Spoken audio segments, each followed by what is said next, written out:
You're about to watch two legal and forensic experts go back and forth on live TV about a red mark on the back of Nolan Wells' skull, and one of them is going to get pretty heated about it. Put him up. Mobley, are you a medical doctor? Yes, no. I know how to examine forensic evidence based on the countless homicides that I've Listening, tried. not hearing, yes, no. You're not a medical doctor. I'm a juris doctor. Are you a medical examiner? Before we play it, you need to know three things the segment assumes you already know. What the two autopsies actually found, why part of this teenager's body wasn't available for the second exam, and why that gap matters more than the argument itself. I'm going to pause this clip a handful of times to fill that in, because honestly, without it, this fight makes way less sense. Let's get into it. I disagree with that. John Mobley joining us, veteran trial lawyer out of South Carolina. John, take off your defense hat one moment and let's address that statement. Do I have to say Tupac? That just comes off the top of my head. Crimes happen all the time in a crowded area and nobody sees anything. Either they say they didn't see anything, or they really didn't see anything, because it all blends in, right? It all blends in.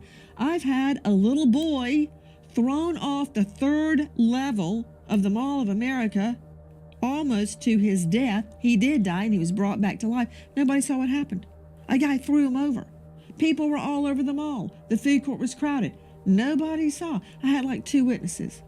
So I think part of it is, Mobley, you don't expect to see something, and so your mind is not interpreting, it's not intercepting what you're physically seeing. And again, we don't know what happened. We don't know why Nolan Wells has a red mark on the back of his occipital. We don't know. Was he hit? Did he fall?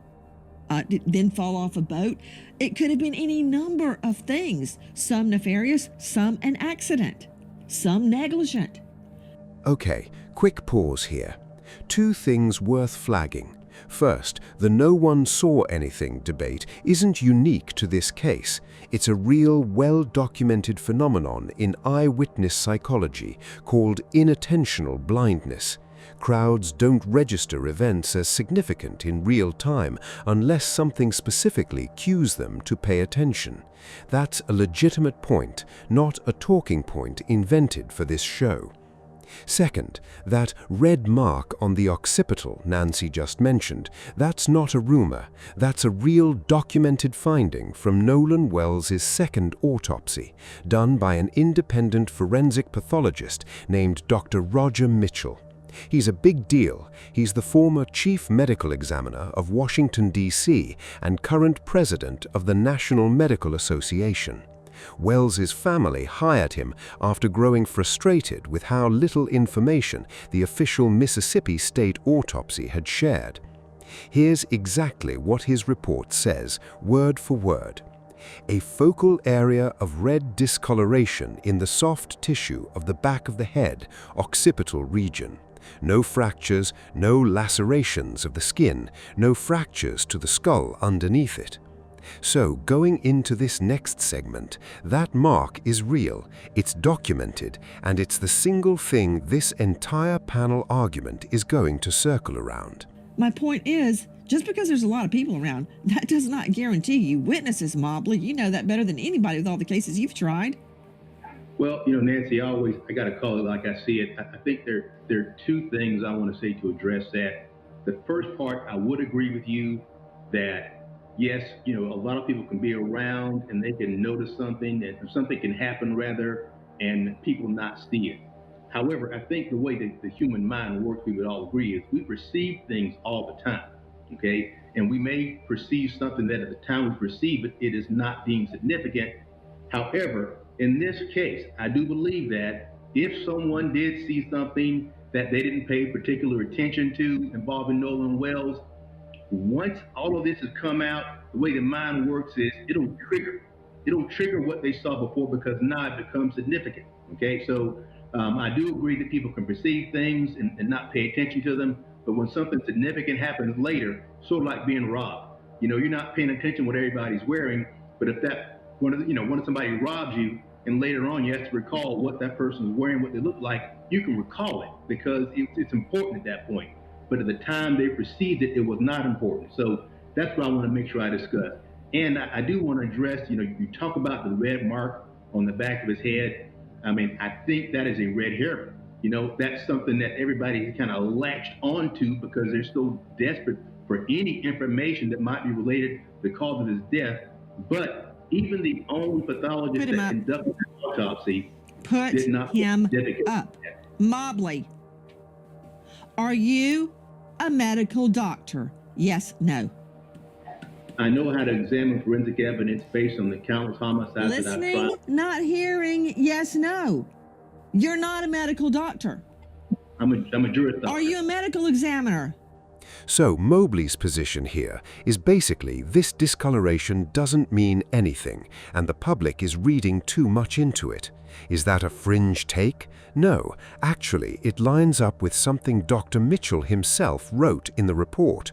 He never claimed the mark proves an injury. In fact, he explicitly said he can't determine what caused it, and that both decomposition and something called lividity, which is just blood settling to the lowest point of a body after death, can produce exactly this kind of discoloration. That's forensic pathologist Dr. Priya Banerjee's read too, when she spoke to reporters about this case. She said second autopsies are inherently limited because the body's already been through one exam. So Mobley's not wrong that it's not a slam-dunk finding. Where it gets more interesting is what Joe Scott Morgan says next. I am not. No. Put up the back diagram, the back of the head of Nolan Wells from the second autopsy right now. You know what? I give it to you, Mobley. You're a great trial lawyer. A medical examiner, you ain't. And I don't know why you're saying people are latching onto this, grabbing at straws. I'm looking right at it, man. Should I believe you or my lying eyes? I am looking at the second autopsy. And I have questioned multiple actual medical examiners, actual doctors that say that means something. Put him up again. In what world would the first medical examiner remove Nolan's throat if it did not have something probative about it, something that proves something? Did they remove his toe? No. His elbow? No. His eyeball? His nose? No. They took his throat. Do not tell me that a medical doctor, which you are not, took a throat out of this young man because it means nothing. And then, you know what? I can't even hear you. Straight out to Joe Scott Morgan joining us, professor of forensics, death investigator. That second doctor did not highlight that in red for nothing. That doctor is not grabbing at straws, as Mobley said. I don't know why he's saying that. No, you're right. He has purpose. We have purpose in everything that we do in the medical legal world. And so when you see this highlighted area, it's unique in the way he has diagrammed it here. He even demonstrates it that it has almost like margins to it. And, that's what has left a big question for us, because it's not like it's diffuse all over the place where you've got these kind of spotty alignments. He's got a margin. It almost looks like a rectangle, doesn't it?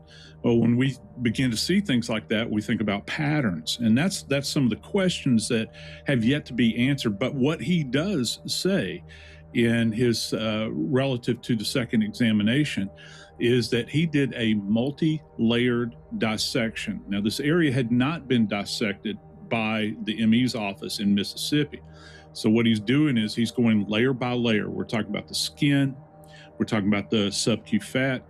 We're talking about the musculature that's under there, and yes, there is This musculature is actually under the there. most technical and what most his useful part of the conclusion whole is, segment, Nancy, is so that let's slow down. There's significant Morgan's decomposition pointing at out this that the point in time, so he discoloration cannot isn't make a spread out determination randomly across the about these scalp. markings It has one way or defined another. edges, He almost needs more geometric, information, and that admittedly- matters in forensics because a in diffuse, the second spread-out autopsy, he says discoloration this is reads pending as more consistent investigation, with and that's ordinary key here. lividity or decomposition, while a discoloration with a defined margin or pattern Yes. can suggest He, something the first pressed medical against or examiner, contacted that specific area. removed the throat. That doesn't mean it did. Yes.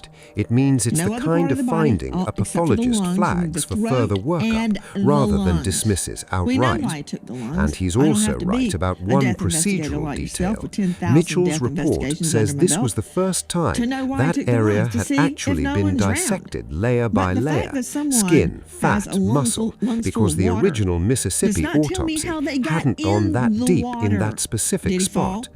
Was he So hit? this isn't Was he Mitchell held under? grabbing at Was it an straws. accident? It's him doing an Did you exam see that step video? the Pull it up first if you can, autopsy control room, skipped. of all But, those ships, and this all those is boats out important, there. If he Mitchell's was own between one of those conclusion boats, in his lost his own footing, words went is that under, there was got the significant riptide, decomposition at no that one point may on the have body, noticed. which is exactly why he could All right? not make No a one may have determination either noticed. way. Look at all that. And there were Undetermined, apparently not proof of 3 trauma, or so not hundred proof of people nothing. out there. This is That's just a tiny genuinely where the microcosm. science It's stands July right the now. 4th. There is musculature under there, and what his conclusion is, Nancy, is that there's significant decomposition at this point in time, so he cannot make a determination about these markings one way or another. He needs more information, and admittedly, in this second autopsy, he says this is pending investigation, and that's key here. Okay. Joe Scott Morgan. Yes. He, the first medical examiner, removed the throat. Yes. No other part of the body, except for the lungs, removed the throat and the lungs. We know why he took the lungs. I don't have to be a death investigator like yourself with 10,000 death investigations under my belt to know why he took the lungs, to see if no one drowned. But the fact that someone has a lungs full of water does not tell me how they got in the water. Did he fall? Was he hit? Was he held under? Was it an accident? Did you see that video? Pull it up if you can, control room, of all those ships, all those boats out there. If he was between one of those boats, lost his footing, went under, got the riptide, no one may have noticed. All right? No one may have noticed. Look at all that. And there were apparently 3 or so hundred people out there. This is just a tiny microcosm. It's July the 4th. Everybody's at Horn Island having a good time. So it could be any number of ways he landed under the water. But my point is, that's why they took the lungs. Why? The throat. Well, because the throat and the throat area, as you're referring to it as, it's actually the organs of the neck. We're talking about the larynx, the pharynx, our windpipe, essentially, and everything else that's connected therein. That's the conveyance to get into the lungs. So one of the things, what they're looking at here, Nancy, to put it very bluntly, is they're looking for any possibility that his breathing could have been compromised. Well, how is that compromised? Well, when you begin to think about, if you put your hand in the midline of your throat, right here, okay, you begin to think about the trachea, which is encompassed right here. Was it compromised in any way? Are there any focal areas of hemorrhage? Has it been crushed? You would go up into the neck. I suspect that the tongue was probably removed as well. You're going to look at the hyoid, which, did not accompany the body. But all of this has been retained. There's nothing abnormal about the state retaining the organs of the neck. This happens very, very frequently in cases like this because they want to be able to go back and examine it. And also for the future, they either want to get a consult on it or it has evidentiary probative value here. This is the part of the segment that actually matters most for where this case goes next, so don't tune out here. The Mississippi State Medical Examiner's Office kept several of Wells's neck structures after the first autopsy, his trachea, his hyoid bone, and other tissue in that region, and did not send them over for the second independent exam. Morgan's explaining why a medical examiner would do such a thing. Those structures are the actual pathway air travels through, so if you're checking whether someone's breathing was compromised before they went into the water, that's exactly where you'd look. Here's the twist though, keeping those structures back isn't inherently suspicious. It's actually described as routine practice by the National Association of Medical Examiners in cases like this. The problem isn't that it happened. The problem is that because Dr. Mitchell never got access to those structures for the second exam, he says flat out he cannot rule out an injury to the front of Nolan's neck. Not that there was one, that he cannot rule it out. That's the actual sentence in his report.